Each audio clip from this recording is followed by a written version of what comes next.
नमस्कार विद्यार्थी मित्रो, आज आपण इयत्ता 10वीतील विज्ञान व तंत्रज्ञान या विषयातील भाग 1 चे प्रकरण 2 मूलद्रव्याचे आवर्ती वर्गीकरण हे पाठीमागच्या तासाला आपण सुरुवात केली होती.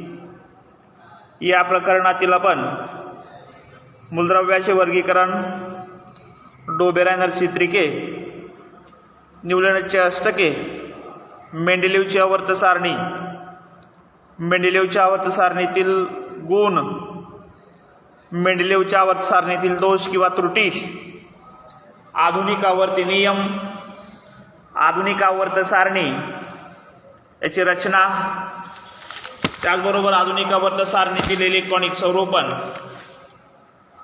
गण आणि इलेक्ट्रॉनिक स्वरूपन, आवर्त आणि इलेक्ट्रॉनिक स्वरूपन, त्याचबरोबर आधुनिक आवर्त सारणीतील आवर्तिकल, याच्यामध्ये संयुजा, अणुआकार इथपर्यंतचा अभ्यास पाठीमागच्या तासाला केला होता. आज आपण धातू, अधातू या गुणधर्माचा अभ्यास या तासाला पाहणार आहोत. आता सुरुवातीला धातू आणि अधातू गुणधर्म म्हणजे काय हे पाहण्या अगोदर जरा डोकं चालवा. तिसऱ्या आवर्तातील मूलद्रव्य पहा, त्याचं धातू व अधातूमध्ये वर्गीकरण करा. दुसरा प्रश्न विचारलाय, धातू आवर्त सारणीच्या कोणत्या बाजूला आहे, डाव्या की उजव्या बाजूला. तुम्हाला अधातू आवर्त सारणीच्या कोणत्या बाजूला आढळले. आता आपण जर आवर्त सारणीची आकृती पाहिली व यातलं तिसरं आवर्त पाहिलं, तिसरं म्हणजे तिसऱ्या आडवी ओळ, sodium, magnesium, aluminium, silicon, phosphorus, sulphur, chlorine आणि आर्गॉन. तर यापैकी सोडियम, मॅग्नेशियम आणि ॲल्युमिनियम हे धातू आहेत. सिलिकॉन हा धातू सदृश्य आहे. फॉस्फरस, सल्फर, क्लोरीन आणि आर्गॉन हे अधातू आहेत. असं त्याचं वर्गीकरण होईल. यानंतर धातू आवर्त सारणीच्या कोणत्या बाजूला असतात, तर धातू सहसा आवर्त सारणीच्या डाव्या बाजूला असतात. तुम्हाला धातू आवर्त सारणीच्या कोणत्या बाजूला आढळले, तर जर धातू आवर्त सारणीच्या डाव्या बाजूला असतील तर अधातू हे नेहमी कुठल्या बाजूला असणार आहेत, उजव्या बाजूला असणार आहेत. आता खाली एक आकृती पाहायला मिळते बघा. ही आकृती साधारणतः 2.10 मूलद्रव्याची किंवा मूलद्रव्यामधील आवर्तिकल ही आकृती आहे. म्हणजे याच्यामध्ये असं दिलंय की धातू हे या नागमोडी रेषेच्या डाव्या बाजूला आढळतात आणि उजव्या बाजूला अधातू आढळतात. त्याचबरोबर या आवर्त सारणीमध्ये जर आपण तिसरं आवर्त पाहिलं तर आपण पाहिलं होतं सोडियम, मॅग्नेशियम अशी धातुरूप मूलद्रव्य डाव्या बाजूला आहे, तर सल्फर आणि क्लोरीन ही अधातुरूप मूलद्रव्य उजव्या बाजूला आहेत. आणि धातू आणि अधातू या दोन्हीच्या सीमेवरती असणारा सिलिकॉन हे मूलद्रव्य धातू सदृश्य आहे. हाच आकृतीबंध आवर्तामध्ये दिसून येतो. आवर्त सारणीमध्ये जी एक नागमोडी रेषा आहे, या नागमोडी रेषेच्या आधारे आपण डाव्या बाजूला सगळे धातू, उजव्या बाजूला सर्व अधातू, आणि या धातूच्या आणि अधातूच्या सीमेवरती, रेषेच्या किनाऱ्यावरती धातू सदृश्य मूलद्रव्य आढळतात. असं कशामुळे झालं असेल तर धातू आणि अधातू यांच्या वैशिष्ट्यपूर्ण रासायनिक गुणधर्माची जर तुलना करून आपण पाहिली तर साध्या आयनिक संयुगाच्या रासायनिक सूत्रानुसार असं दिसून येतं की धन आयन हा धातूपासून तर ऋण आयन हा अधातूपासून बनलेला असतो. यालाच मूलद्रव्याची विद्युत धनता म्हणतात. याच्या उलट अधातूची किंवा जे अधातूचे अणू असतात या अणूची प्रवृत्ती स्वतःचे संयुज इलेक्ट्रॉन म्हणजे पाठीमागच्या तासाला आपण पाहिलं होतं शेवटच्या कवचातले इलेक्ट्रॉन, हे संयुज इलेक्ट्रॉन दुसऱ्या मूलद्रव्याला देण्याची किंवा गमावण्याची किंवा स्वीकारण्याची क्षमता असते किंवा प्रवृत्ती असते. म्हणजे यांना विद्युत ऋणता बनण्याची प्रवृत्ती असते. आपण याआधीच पाहिलंय की आयनांना राजवायूचे स्थान इलेक्ट्रॉन स्वरूपावर असतं. संयुज कवचातील इलेक्ट्रॉनची संख्या गमावण्याची किंवा संयुज कवचातील इलेक्ट्रॉन स्वीकारण्याची किंवा आकर्षित करण्याच्या बलामुळं ही जी मूलद्रव्य असतात ही मूलद्रव्य धनायन किंवा ऋणायन म्हणजे धातू गुणधर्म आढळणार की अधातू गुणधर्म आढळणार हे त्याच्यावरती अवलंबून असतं.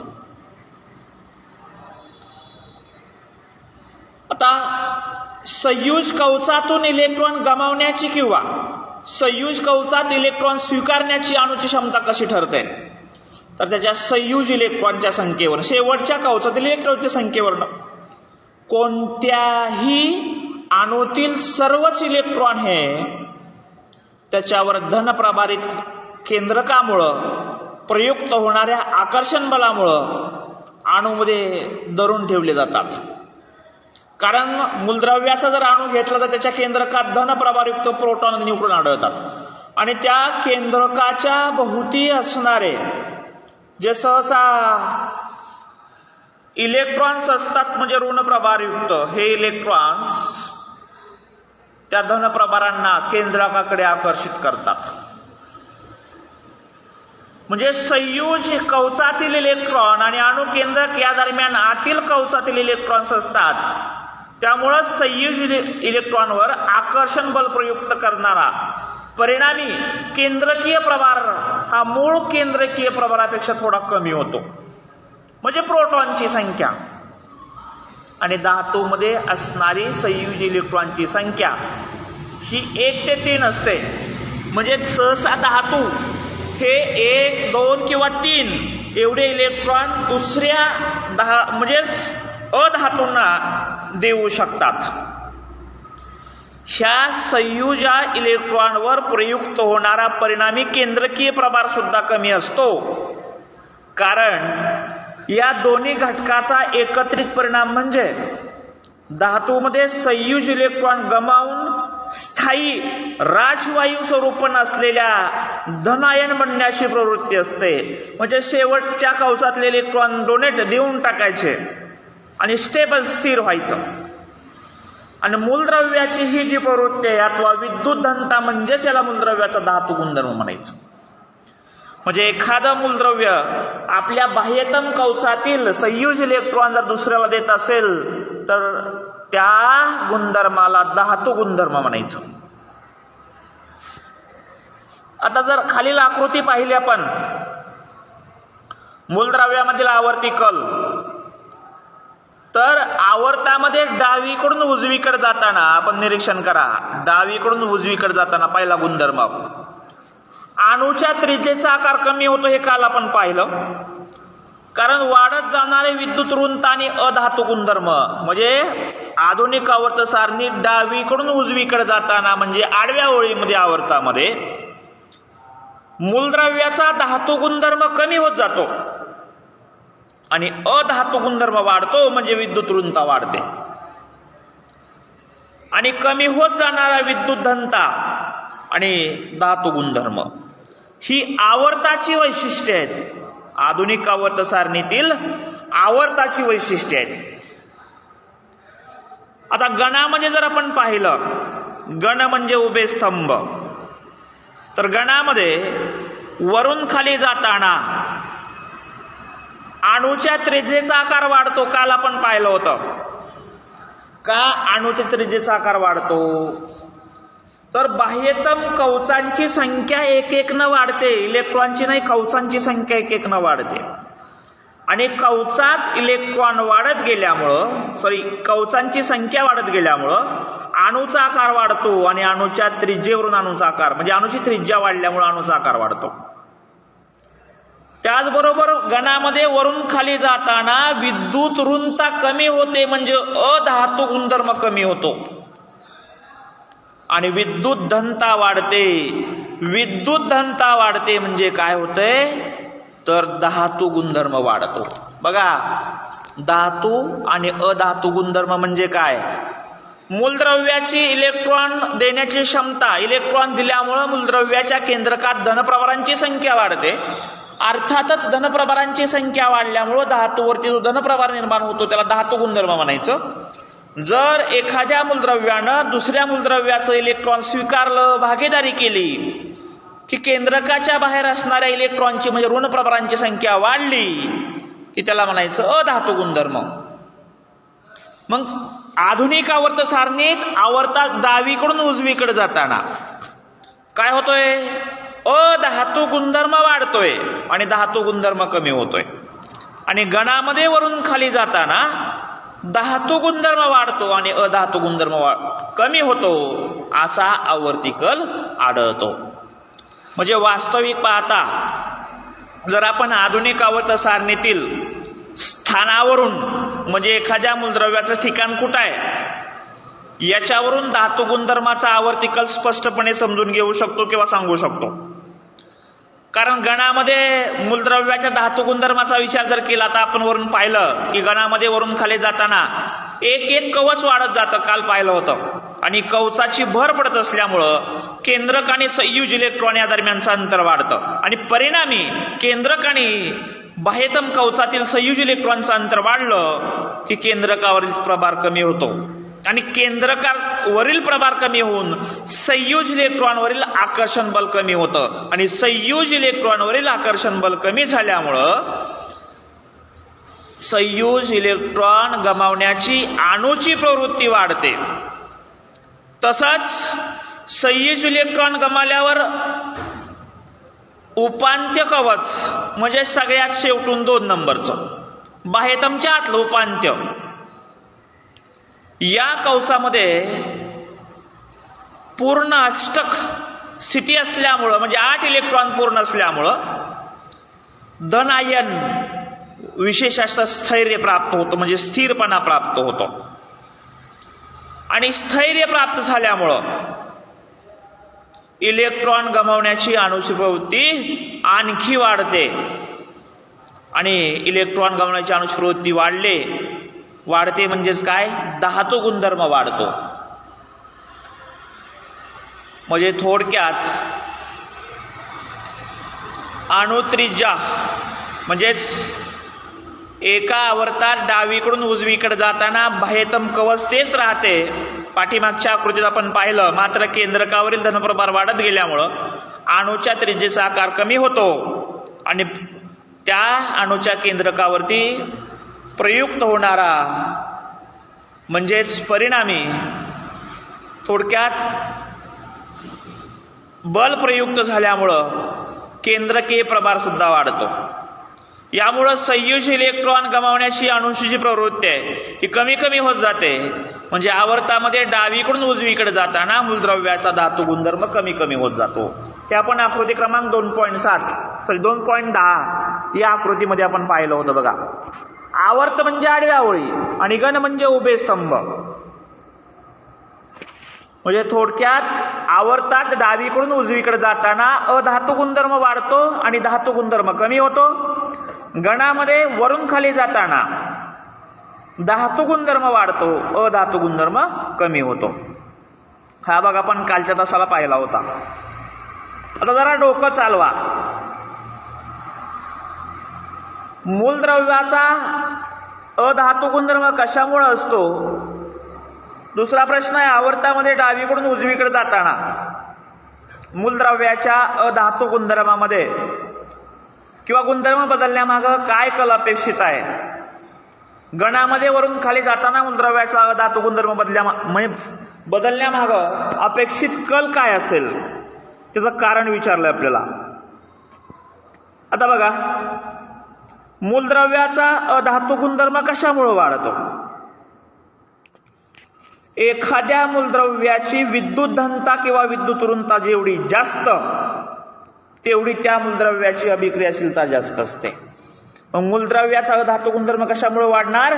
जर एखाद्या मूलद्रव्यानं दुसऱ्या मूलद्रव्याकडील इलेक्ट्रॉन स्वीकारले तर त्यावरती विद्युत ऋण प्रभार वाढतो. म्हणजे अर्थातच मूलद्रव्याचा अधातू गुणधर्म इलेक्ट्रॉन स्वीकारल्यामुळं किंवा भागीदारी केल्यामुळं आढळतो किंवा वाढतो. दुसरा प्रश्न आहे, आवर्तामध्ये डावीकडून उजवीकडे जाताना मूलद्रव्याचा अधातू गुणधर्म बदला मागे काय अपेक्षित कल असेल? तर आवर्तामध्ये डावीकडून उजवीकडे जाताना अधातू गुणधर्म वाढतो. त्याचं कारण आहे, बाह्यतम कवचातील इलेक्ट्रॉनची संख्या वाढत गेल्यामुळं संयुज इलेक्ट्रॉन देण्याची प्रवृत्ती वाढते. आणि तिसरा प्रश्न आहे, गणामध्ये वरून खाली जाताना मूलद्रव्याचा अधातू गुणधर्म बदलण्यामागे अपेक्षित कल आहे. त्याचं उत्तर किंवा त्याचं कारण आहे, गणामध्ये वरून खाली जाताना एक एक कवच वाढत जातं आणि बाह्यतम कवच आणि केंद्रक मूलद्रव्याच्या अणूचं केंद्रक या दरम्यानचं अंतर वाढल्यामुळं बाहेरच्या कवचातले इलेक्ट्रॉन सहजपणे दिले जातात आणि धातू गुणधर्म वाढतो आणि अधातू गुणधर्म कमी होतो. हेच नेहमी लक्षात ठेवायचे उत्तर दिले बा. कोणत्याही गणात वरून खाली जाताना मूलद्रव्याची विद्युत घनता वाढते तर विद्युत ऋणता कमी होते. याचा अर्थ असा होतो, गणात वरून खाली जाताना धातू गुणधर्म वाढतो, धातू गुणधर्म कमी होतो. कोणत्याही आवर्तात डावीकडून उजवीकडे जाताना मूलद्रव्याची विद्युत ऋणता वाढते आणि विद्युत घनता कमी होते. म्हणजे आवर्तात जी आधुनिक आवर्त सारणी पाहिली होती आपण, या आधुनिक आवर्त सारणीनुसार आवर्तात डावीकडून उजवीकडे जाताना अधातू गुणधर्म वाढतो आणि धातू गुणधर्म कमी होतो. आणि मूलद्रव्याची विद्युत घनता किंवा विद्युत ऋणता जेवढी जास्त तेवढी त्या मूलद्रव्याची अभिक्रियाशीलता काय असते? जास्त असते. यानंतर धड्यातील सगळ्यात शेवटचा भाग येतो, हॅलोजन कुलातील प्रवणता, ग्रॅडिएशन इन हॅलोजन फॅमिली. त्याला प्रवणता म्हणजे श्रेणीबद्धता. गण क्रमांक 17 मध्ये जर आपण आकृती क्रमांक 2.7 पुस्तकातील पान नंबर 23 वरती जर निरीक्षण केलं, जी आधुनिक आवर्त सारण्या यातली उभा स्तंभ 17वा, हा उभा स्तंभ 17वा, त्याला गण क्रमांक आपण 17 म्हणू शकतो. यात येणारी सगळी जी मूलद्रव्ये आहेत या मूलद्रव्यांना हॅलोजन कुलातील मूलद्रव्य म्हणतात. कसली? हॅलोजन कुलातील मूलद्रव्य. म्हणजे काय? सर्वसाधारणपणे या मूलद्रव्याचं रेणुसूत्र हे X2. आता यातला आहे X2. X म्हणजे तो एक मूलद्रव्य, उदाहरणार्थ chlorine Cl2, bromine Br2, iodine I2 याप्रमाणे. आणि गणात वरून खाली जाताना त्याची भौतिक स्थिती याच्यामध्ये प्रवणता दिसून येते, म्हणजे श्रेणीबद्धता. आता यापैकी जे फ्लोरीन आहे F2, जे क्लोरीन आहे Cl2, ही दोन मूलद्रव्य वायू अवस्थेत आढळतात. ब्रोमीन Br2 हे द्रव अवस्थेत आढळतं, तर आयोडीन I2 हे स्थायू अवस्थेत आढळतं. त्याला हॅलोजन कुलातील प्रवणता म्हणतात. आधुनिक आवर्त सारणीतील गण क्रमांक 17 म्हणजे उभा स्तंभ 17, जी उभा स्तंभ आहे किंवा उभी ओळ आहे, याला हॅलोजन कुल म्हणतात.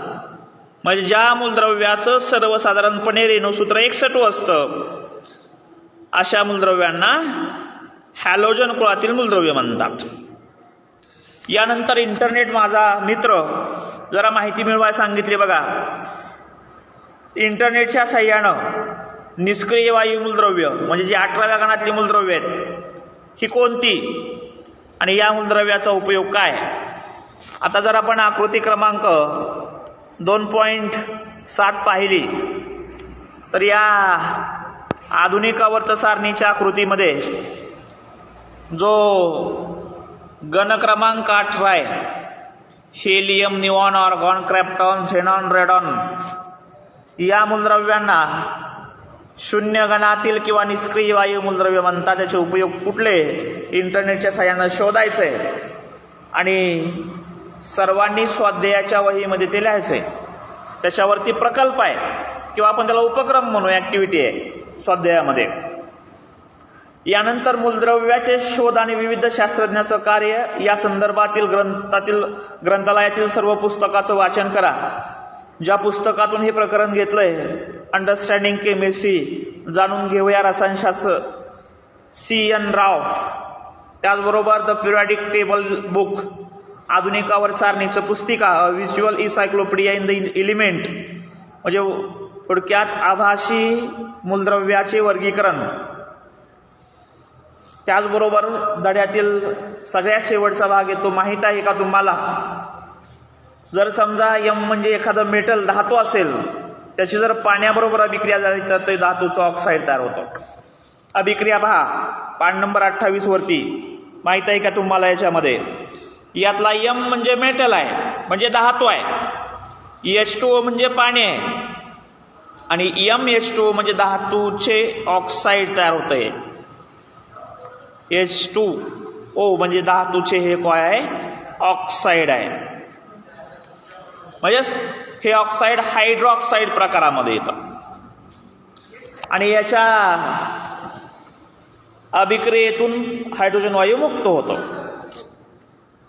अल्कलीधर्मी मृदा धातूंची पाण्याबरोबर अभिक्रिया होऊन सर्वसाधारणपणे हायड्रॉक्साईड आणि हायड्रोजन वायू मुक्त होतो.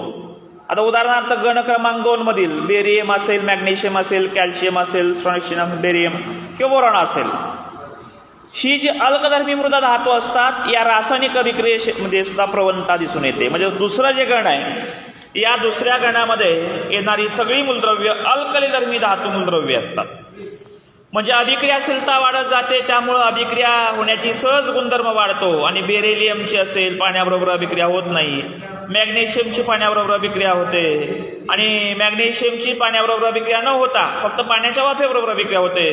कॅल्शियम असेल, स्टँडेशियम असेल, बेरियम असेल यांची पाण्याबरोबर अभिक्रिया कक्ष तापमानाला होते आणि ती अतिशय वेगानं होते किंवा वेगानं आढळते. म्हणजे वास्तविक पाहता गण क्रमांक 2 मध्ये येणारी जी मूलद्रव्य आहेत ही मूलद्रव्य अल्कधर्मी धातूमध्ये येतात, कारण यांची पाण्याबरोबर अभिक्रिया होते आणि त्यांचं पाण्यातील ऑक्साईड हे कसलं आहे, अल्कधर्मी म्हणजे पाण्यात विरघळणार म्हणजे आम्लारीधर्मी आढळतं. ठीक आहे. अशा प्रकारे जे प्रकरण पहिलं होतं मूलद्रव्याचं वर्गीकरण हे या ठिकाणी संपलंय. यानंतर स्वाध्यायामध्ये एकूण 8 प्रश्न आहेत, एक उपक्रम आहे. निष्क्रिय वायू मूलद्रव्याचे उपयोग शोधा व तक्ता तयार करून तो वर्गात लावा. तर सर्वांनी निष्क्रिय वायू मूलद्रव्य म्हणजे 18व्या गणातील मूलद्रव्य, इंटरनेटच्या साहाय्यानं त्याचा उपयोग काय, helium, neon, argon, krypton, xenon आणि रेडॉन किंवा इतर काही असतील ती मूलद्रव्य याचे उपयोग कोणते, याचा उपयोग कुठं कुठं केला जातो हे शोधा आणि सर्वांनी स्वाध्यायाच्या पुस्तकामध्ये स्वाध्याय वहीमध्ये ते सोडवा. धन्यवाद.